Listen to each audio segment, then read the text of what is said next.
What's up, Guardians, and welcome back to another how-to solo flawless guide here in 2025. Today we're going to be looking at the Grasp of Avarice Dungeon, which came out in the 30th anniversary pack for Destiny 2. As usual, we'll be going over all our builds, weapons, tips, and tricks for each encounter, so that way you can get the solo flawless completion for this dungeon.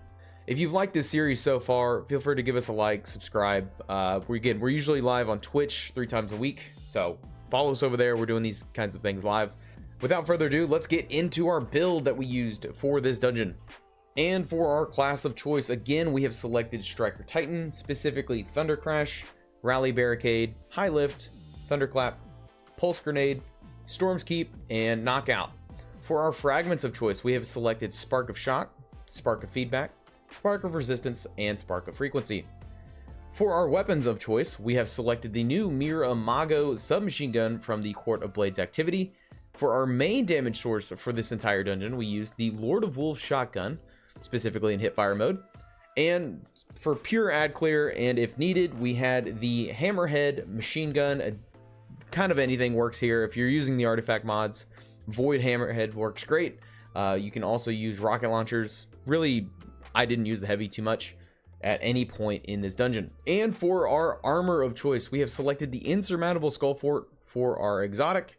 For our perks, we have Hands-On, Special Ammo Finder, Heavy-Handed, Solar Loader specifically for our Lord of Wolves shotgun. We have Concussive Dampener, Arc Resistance, and Void Resistance, as well as Recuperation and Solar Weapon Surge and Solar Scavenger. For our mark, we're running Bomber, Powerful Attraction, and Reaper. Very quickly, we'll be going over the dungeon mechanic, which is called Burdened by Riches. If at any point you kill an enemy and a exotic engram drops and you do not get a weapon or a piece of armor, you are now burdened by riches, which is now a timer at the top of your screen, which is counting down. And if this timer goes down to 0, you die. So if you collect any of these engrams, you need to deposit them into the crystals, whether that's at the very beginning of this dungeon, the ogre encounter, or the final boss. You need to deposit your crystals. The opening segment of this dungeon does use this mechanic quite well and getting you acquainted with how it works. So in order to get Burdened by Rich, you need to eliminate any of the hive in the area. They will drop the exotic engram, and you need to collect around 50 to 60 of these engrams or burdens of riches to proceed into the loot cave and then deposit at the crystal. Now you can do this in segments of 10, 25, or you could try to do the whole lot of 50. Now, I would say the crystal will grow in size, and once it reaches full capacity, the floor will break underneath you. Then you can proceed forward into the dungeon. So once the floor breaks and you go down, follow the path on the screen to get to the door opening section. Now, I will say there are a lot of traps in this area, so be very mindful of where you're stepping and which doors you're interacting with. If you follow the screen as is, you will not die to any traps. Once you've proceeded through all the traps and the tricks in this dungeon, you'll be at the first encounter, which is going to be the Ogre encounter.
How the ogre encounter works is you will jump across the bridge, and then you will proceed either left or right around the ogre, and on the other end of the map there's going to be a fallen with a scorch cannon. You need to take that scorch cannon from them, and then you have to shoot the little generators above either the right or left door. I believe it's always the right to start. You have to shoot and charge these generators up in order for them to open. Once the doors open, the room will be filled with hive enemies. Eliminate everybody in that room, collect as many burdens of riches as you can, and then pick back up your scorch cannon and move to the left room to repeat this cycle. And again, shoot the generator, open the door, go in, kill the hive. You should have about 25 burdens of riches at this point. I would suggest at this point, go deposit at the main crystal just in front of the bridge you jumped on and where the ogre is kind of walking around. After around 25 to 30 burdens of riches deposited at the main crystal, the shield will drop on the ogre and damage can begin. How I did this was I put my rally barricade behind the crystal and used it as a physical object between me and the ogre, because the ogre does have a pretty strong beam here. He will kill you pretty quick if you're not careful. So sit behind your rally barricade, use your Lord of Wolves, use your Thunder Crash, rinse, repeat as many times as you need, and you should be through this dungeon encounter. Again, as a tip for this section, I would say just be mindful of where the ogre is at all times. He's typically in the middle of the room, but he does always find a way to shoot at you in between these room sections. So just underneath where you've collected the scorch cannon, there's a very good spot here where the ogre can't shoot you. Now, what does happen is Thrall do run at you from this section, so just be mindful that Thrall are coming at you pretty much at any point in this first bit of the encounter. Once you've defeated the ogre with your Lord of Wolves, then you'll be on to the Sparrow Racing section. In the Sparrow Racing section, you'll have to capture 4 different zones on your Sparrow in a certain amount of time. If you don't, you'll die. So, in order to do this, grab your fastest Sparrow, move through the encounter, grab the additional time bonuses that you can get. These look like little nodes on the ground. If you drive by them, they go from red to green. Once you've captured your 4th zone, which would be letter D, then you can proceed into the skull just a little bit further to get to the Fallen Shield encounter, the most boring dungeon encounter to date. How this encounter works is, again, you'll need to get a scorch cannon from one of the fallen enemies around the map, charge up the generators, and then stand on the launch pads. Launch yourself from platform to platform, looking for the servitor with a white shield around it. This is visible from a distance, so you should be able to know which direction you need to go to or which platform you need to be on. Again, you'll need to kill several waves of fallen to get the Burden of Riches buff or mechanic, and then dunk it on the crystal in the middle of that platform. Do this until the shield of the servitor goes down, eliminate the servitor, and then push the servitor on top of the launch pad. You'll then need to angle your launch directional pad to the center of the room facing at the fallen shield. Once you've done this, grab your scorch cannon and then use the generator process again to launch the servitor at the fallen shield. You'll have to do this 5 or 6 times to eliminate the shield encounter. Again, this is the most boring thing here. My tip here is just stay focused. Don't lose track of your Burden of Riches, because this can easily be done in this encounter. But once you've sent your last servitor to the fallen shield and have done enough damage to destroy the shield, you can then proceed to the center section or the center platform and then launch yourself up directly above the encounter to see the final boss. How this encounter works is very similar to other encounters in this dungeon. We'll need to collect Burden of Riches and then dunk them into the crystal platform in the center of the room.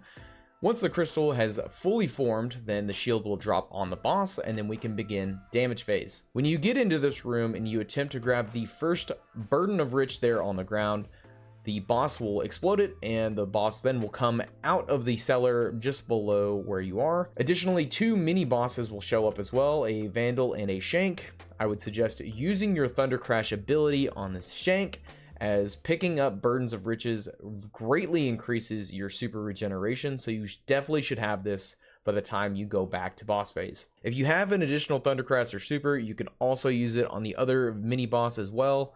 I took this out with a Rally Barricade and a Lord of Wolves. Shoot the generators with your Scorch Cannon and then begin collecting all of the engrams that are being dropped from the sidewalls. Deposit them into the center of the room where the crystal is at. I would suggest moving around this pillar or this crystal to use it as a physical barrier. Additionally, you can put down a Rally Barricade, that's fine too. But once you've collected enough engrams to fully form your crystal, again, damage phase will start. Now you'll be right next to the crystal when this does happen, so I would suggest actually opening up with a Thunder Crash once you have the ability to begin damaging the boss. At this point, you'll be out of position and you can actually use the pillar or kind of box behind the boss. Use that as a physical barrier as well to block the majority of damage coming in. Put down your Rally Barricade and then begin using your Lord of Wolves shotgun behind your Rally Barricade. Your Storm's Keep should be proccing at this point. I would suggest if you have a nade, throw a nade as well. You might be able to get another Thunder Crash ability in, depends on how high your intellect ability is, but I would suggest this is probably the best place to stand during damage phase, as it does block a lot of damage from the left or right side, depending on which side you're standing on.